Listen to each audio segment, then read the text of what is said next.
नमस्कार, good evening.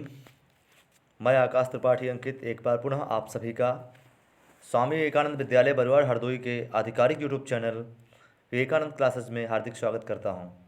एक बार पुनः मैं 10th बायोलॉजी के अध्याय तृतीय पौधों और जंतुओं में जनन के कुछ महत्वपूर्ण प्रश्नों के संकलन के साथ उपस्थित हूं।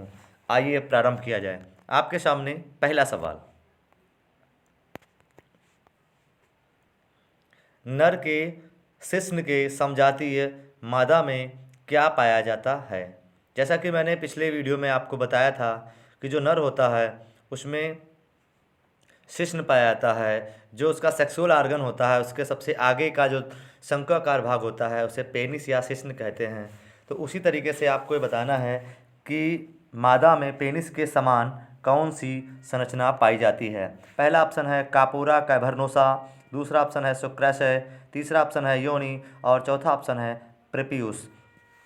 तो यह प्रश्न दोबारा रिपीट करा रहा हूँ मैं। पिछले वीडियो में भी मैंने पूछा था कि जो नर के समान यहाँ पर मादा में समजातीय शिश्न होता है, मादा के समान जो शिश्न होता है उसे प्रेपियूस कहते हैं, इसलिए इसका ऑप्शन डी सही हो जाएगा। आगे बढ़ते हैं। अगला प्रश्न आपकी स्क्रीन पर, गर्भधारण की अवस्था में अंडाणु का निर्माण एवं अंडोत्सर्ग रिक्त स्थान है। यहाँ पर आगे भरना है कि आपको ये बताना है कि गर्भधारण की अवस्था में अंडाणु का निर्माण एवं अंडोत्सर्ग नहीं होता है, कभी कभी होता है, नियमित रूप से होता है या इनमें से सभी। तो आपको ये ध्यान रखना है कि जब कोई भी मादा प्रेग्नेंट हो जाती है, गर्भवती हो जाती है, तो उस समय उसमें अंडाणु के निर्माण की प्रक्रिया और अंडोत्सर्ग की प्रक्रिया बंद हो जाती है, अर्थात नहीं होती है। इसलिए इसका ऑप्शन ए सही हो जाएगा। प्रेगनेंसी पीरियड में गर्भावस्था के दौरान अंडाणु और शुक्राणु का निर्माण बंद हो जाता है, अर्थात मेंस्ट्रुअल साइकिल या तर्वचक्र, मधुचक्र जो भी आप कहें वह बंद हो जाता है। आगे बढ़ते हैं। अगला प्रश्न है कि निम्न में कौन सा जनन संचारित रोग है। आपको बताना है कौन सा इसमें से जनन सेक्स के माध्यम से, सेक्सुअल ट्रांसमिटेड डिजीज है, STD। जो बीमारी सेक्स के माध्यम से फैलती हैं, जनन के माध्यम से फैलती हैं, उन्हें हम STD कहते हैं, सेक्सुअल ट्रांसमिटेड डिजीज़। तो आपको ये बताना है कि जो बीमारियां दी हुई हैं, पहला ऑप्शन है सिफिलिस, दूसरा ऑप्शन है एड्स, तीसरा ऑप्शन है गोनोरिया और चौथा ऑप्शन है इनमें से सभी। तो जो सिफिलिस, एड्स और गोनोरिया ये तीनों बीमारियां हैं जो जनन संचारित रोग हैं, इसलिए इसका ऑप्शन डी सही हो जाएगा यहाँ पर। आगे बढ़ते हैं। अगला प्रश्न कि निम्न में से कौन परिवार नियोजन की प्राकृतिक विधि है। तो परिवार नियोजन का तात्पर्य होता है कि योजना बना करके योजनाबद्ध तरीके से परिवार की संख्या को सीमित रखना परिवार नियोजन कहलाता है। परिवार की संख्या को सीमित रखना एक प्लानिंग के माध्यम से योजना बना करके परिवार के सदस्यों की संख्या को सीमित रखना परिवार नियोजन कहलाता है। इसकी दो विधियां हैं, ठीक है, एक अस्थायी विधि है और एक स्थायी विधि है। अस्थायी विधि में जो होता है उसमें आप संयम के तरीके से, कंडोम के इस्तेमाल से, कॉपर्टी के द्वारा आप जो है प्रेगनेंसी रोक सकते हैं, और दूसरी भी इसमें विधियां हो जाती हैं और प्राकृतिक विधियों में ही ये आती हैं। और एक आप जो आपका बचा स्थायी विधियां, उसमें जो है परमानेंट होती हैं, वैसेक्टोमी और ट्यूबेक्टोमी। तो यहाँ पर प्रश्न पढ़ते हैं, निम्नलिखित में से कौन परिवार नियोजन की प्राकृतिक विधि है। पहला ऑप्शन है संयम, दूसरा ऑप्शन है मैथुन क्रिया में अवरोध और तीसरा ऑप्शन है मैथुन की सामंजस्य अवधि और इनमें से सभी। तो संयम सबसे बेहतर तरीका है, प्राकृतिक विधि है, इसमें आपका कुछ लगना नहीं है, केवल अपने आप पर आपको काबू रखना है। मैथुन में अवरोध, यहाँ पे सेक्स को बंद कर देना है, और मैथुन की सामंजस्य अवधि, इसका तात्पर्य यह है कि मेंस्ट्रुअल साइकिल के दौरान संबंध न बनाए जाएं। इसलिए ये तीनों विधियां जो हैं ये प्राकृतिक विधि हैं, इसलिए इसका ऑप्शन डी सही हो जाएगा। आगे बढ़ते हैं। इंट्रा यूटेराइन उपाय के अंतर्गत आता है। इंट्रायूटेराइन का मतलब होता है यूथेरस में।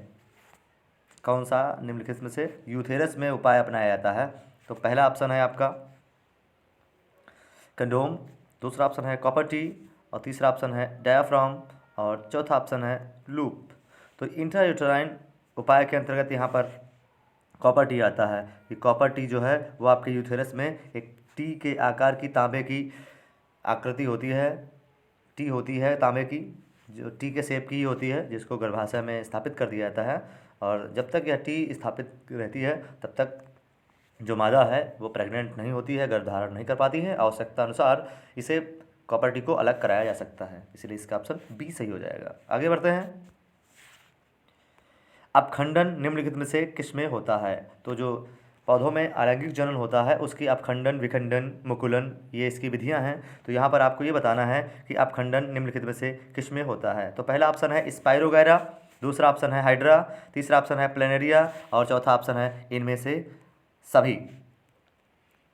तो वैसे सामान्य परिस्थितियों में हाइड्रा में जो जनन होता है वो मुकुलन के द्वारा होता है, लेकिन विपरीत परिस्थितियों में यहाँ पर स्पाइरोगैरा और प्लेनेरिया में तो सामान्यतः अपखंडन होता है, लेकिन विपरीत परिस्थितियों में हाइड्रा में भी अपखंडन के द्वारा जनन हो जाता है। इसलिए इसका ऑप्शन डी सही हो जाएगा कि स्पाइरोगैरा, हाइड्रा, प्लेनेरिया, इन तीनों में अपखंडन के द्वारा जनन होता है। इनका शरीर खंडों में बंट जाता है और प्रत्येक खंड विकसित होकर के पूर्ण जीव का निर्माण कर लेता है। आगे बढ़ते हैं।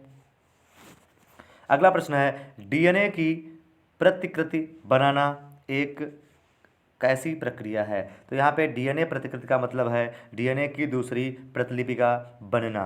डीएनए की प्रतिकृति के बनने की क्रिया को डीएनए प्रतिकृतियन या डीएनए फोटोकॉपी कहते हैं, प्रतिलिपिकरण कहते हैं, डीएनए प्रतिलिपिकरण कहते हैं। पहला ऑप्शन है सरल प्रक्रिया, दूसरा ऑप्शन है जटिल प्रक्रिया, तीसरा ऑप्शन है बौद्धिक प्रक्रिया, और चौथा ऑप्शन है धामिक प्रक्रिया। तो यहाँ पर डीएनए की प्रतिकृति बनना एक बहुत ही जटिल प्रक्रिया है, इसलिए इसका ऑप्शन बी सही हो जाएगा। आगे बढ़ते हैं। अगला प्रश्न आपकी स्क्रीन पर यह है कि गीले डबलोटी पर राइजोपस कैसे जनन करता है?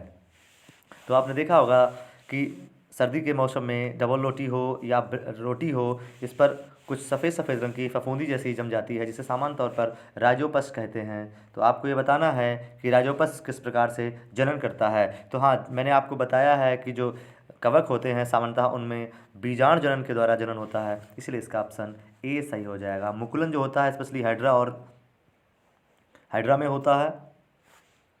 और पुनर्जनन का मतलब होता है दोबारा आ जाना, इसको पुनरुद्भवन भी कहते हैं। हमारे शरीर का या पौधों का जब कोई अंग कट जाता है तो वो उनका दोबारा से आ जाने की क्रिया को, दोबारा उत्पन्न हो जाने की क्रिया को हम पुनर्जनन कहते हैं। और कायिक जनन का मतलब होता है पौधों के जो भाग होते हैं जैसे जड़, तना, पत्ती आदि के द्वारा नए पौधों का उत्पन्न होना। तो इसलिए इसका ऑप्शन ए सही हो जाएगा। आगे बढ़ते हैं। गर्भपात की सुरक्षित अवधि कितनी है? यहाँ पे गर्भपात का मतलब होता है एबॉर्शन कराना, जो आपके पेट में संतान है उसको नष्ट कर देना। तो यहाँ पर यद्यपि एबॉर्शन पर सरकार ने प्रतिबंध लगा रखा है, लेकिन विपरीत परिस्थितियों में कोर्ट के आदेश के द्वारा यहाँ पर गर्भपात जो है उसको जायज़ माना जाता है। लेकिन फिर भी अगर आपको गर्भपात कराना है तो उसकी सुरक्षित अवधि कितनी रहेगी, कितना समय बेहतर रहेगा? पहला ऑप्शन है 3 महीने के भीतर, दूसरा ऑप्शन है 5 महीने के भीतर, तीसरा ऑप्शन है 4 महीने के भीतर, और चौथा ऑप्शन है 6 महीने के भीतर। तो सुरक्षित गर्भपात की जो अवधि है वह 3 महीने है। इसी 3 महीने के अंदर आपको जो है अगर एबॉर्शन कराना है तो आप करा सकते हैं, इसलिए इसका ऑप्शन ए सही हो जाएगा।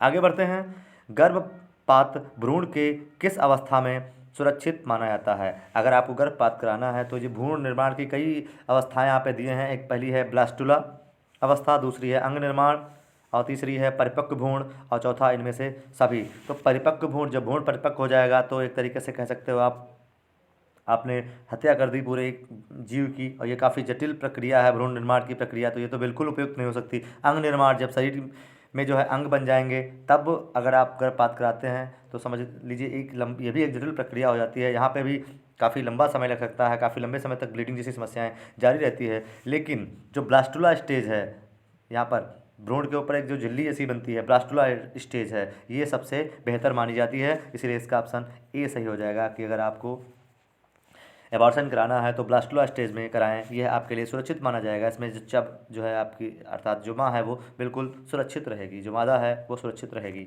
आगे बढ़ते हैं, नर में बंध्याकरण को कहते हैं। तो जैसा कि मैंने बताया था कि जो नसबंदी की या परिवार नियोजन की दो स्थायी विधियां हैं, एक होती है पुरुष नसबंदी और दूसरी होती है मादा नसबंदी। तो यहाँ पर जो पुरुष नसबंदी होती है उसे हम ट्यूबेक्टोमी कहते हैं और जो मादा नसबंदी होती है उसे वैसेक्टोमी कहते हैं। तो यहाँ पर 4 ऑप्शन दिए हुए हैं, ट्यूबेक्टोमी और ट्यूबल लाइगेशन, और तीसरा ऑप्शन है यहाँ पर वेलेक्टोमी, और चौथा ऑप्शन है इनमें से कोई नहीं। तो पुरुष में जो नसबंदी होती है उसमें जो शुक्राणु नलिका होती है, शुक्राणु ट्यूब होती है, स्पर्म ट्यूब होती है, उसको काट दिया जाता है, इसलिए इसका ऑप्शन ए सही हो जाएगा। यहाँ पर पुरुषों में बंध्याकरण को हम ट्यूबेक्टोमी कहते हैं। आगे बढ़ते हैं, अगला प्रश्न है, असुरक्षित संभोग के बाद अंडाणु के निषेचन को रोका जा सकता है किस प्रक्रिया के द्वारा? पहला ऑप्शन है कंडोम द्वारा, दूसरा ऑप्शन है लूप से, तीसरा ऑप्शन है डायाफ्राम से, और चौथा ऑप्शन है अनवांटेड 72 से।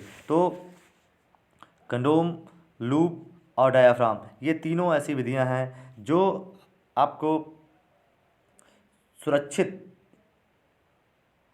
सेक्स प्रदान करती हैं, आप एकदम सेफ सेक्सुअल रिलेशन प्रदान करती हैं। लेकिन अगर आपने मेंस्ट्रुअल साइकिल के दौरान संबंध बना लिए तो प्रेगनेंसी रोकना है, अगर आपको निषेचन को रोकना है आपको, तो उस समय के 72 घंटे के भीतर एक औषधि आती है जिसको बोलते हैं अनवांटेड 72 का प्रयोग करेंगे अगर, तो असुरक्षित संभोग के बाद भी अंडाणु निषेचन को रोका जा सकता है, इसलिए इसका ऑप्शन डी सही हो जाएगा। अगला प्रश्न है, पुष्प का नर जननांग क्या कहलाता है? तो पुष्प के नरभाग को क्या कहते हैं आपको बताना है। पहला ऑप्शन है पुंकेसर, दूसरा ऑप्शन है जायांग, तीसरा ऑप्शन है पंखुड़ी, और चौथा ऑप्शन है इनमें से कोई नहीं। तो जैसा कि हाँ आपको पता है, आप मुस्कुरा रहे हैं, मुझे पता है कि जो पुष्प का नर जननांग होता है उसे पुंकेसर कहते हैं, इसलिए इसका ऑप्शन बी सही हो जाएगा। और जो पुष्प का मादा भाग होता है उसे स्त्रीकेसर या जायांग कहते हैं।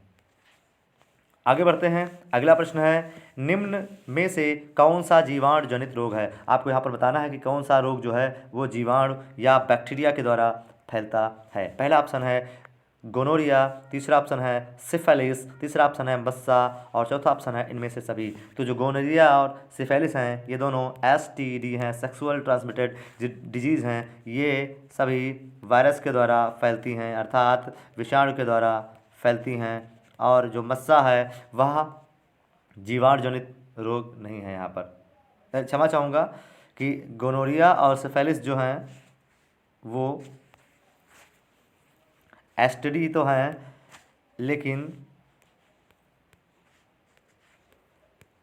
ये STD हैं लेकिन ये बैक्टीरिया के द्वारा फैलती हैं, बैक्टीरिया के द्वारा फैलती हैं, जीवाणु के द्वारा फैलती हैं। लेकिन यहाँ पर आपको बताना है कि कौन सा रोग जीवाणु द्वारा नहीं फैलता है। तो जो मस्सा रोग है, जिसको तिल या मस्सा है, यह एक तरीके से इन्फेक्शन के कारण फैलता है, इसीलिए इसका ऑप्शन सी सही हो जाएगा कि मस्सा जो है वो जीवाणु जनित रोग नहीं है। आगे बढ़ते हैं, अगला प्रश्न है, निम्नलिखित में से कौन सा पुष्प एक लिंगी है? पहला ऑप्शन है गुड़हल, दूसरा ऑप्शन है सरसों, तीसरा ऑप्शन है पपीता, और चौथा ऑप्शन है गुलाब का पुष्प। तो आपको ध्यान देना है कि ऐसे पुष्प जिनमें नर और मादा पुष्प अलग अलग पौधों पर होते हैं उन्हें हम एक लिंगी पुष्प कहते हैं, अर्थात ऐसे जीव जिनमें नर और मादा अलग अलग होते हैं उन्हें हम एक लिंगी जीव कहते हैं। तो गुड़हल, सरसों और गुलाब ये जो हैं ये द्विलिंगी पुष्प हैं, इनमें नर और मादा पुष्प एक ही पौधे या एक ही पुष्प में पाए जाते हैं। लेकिन पपीता जो है उसका नर पौधा अलग होता है और मादा पौधा अलग होता है, इसलिए पपीता जो है वह एक लिंगी पुष्प उसमें आते हैं। ये सही ऑप्शन हो जाएगा आपका।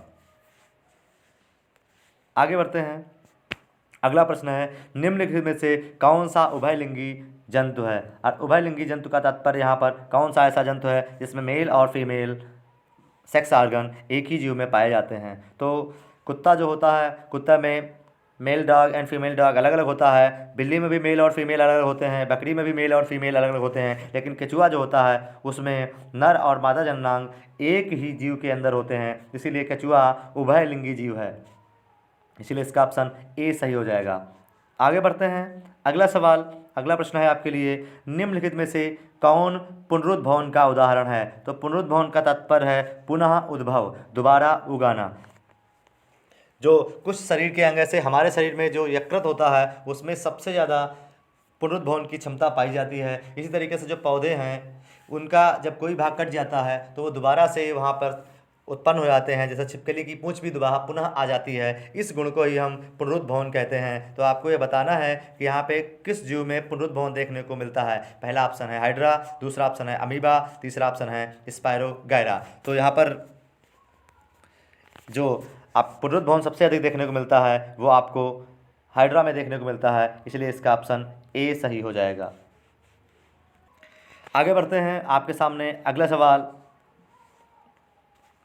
निम्नलिखित में से कौन एक लिंगी पादप है? आपको यहाँ पर बताना है कि कौन सा पौधा एक लिंगी है। तो पहला ऑप्शन है यहाँ पर सरसों, दूसरा ऑप्शन है गुड़हल, तीसरा ऑप्शन है पपीता और चौथा ऑप्शन है यहाँ पर मटर। तो जैसा कि आपको पता है कि पपीता जो है उसमें नर और मादा अलग अलग होते हैं, इसीलिए पपीता जो है वो एक लिंगी पादप है। इसका ऑप्शन सी सही हो जाएगा।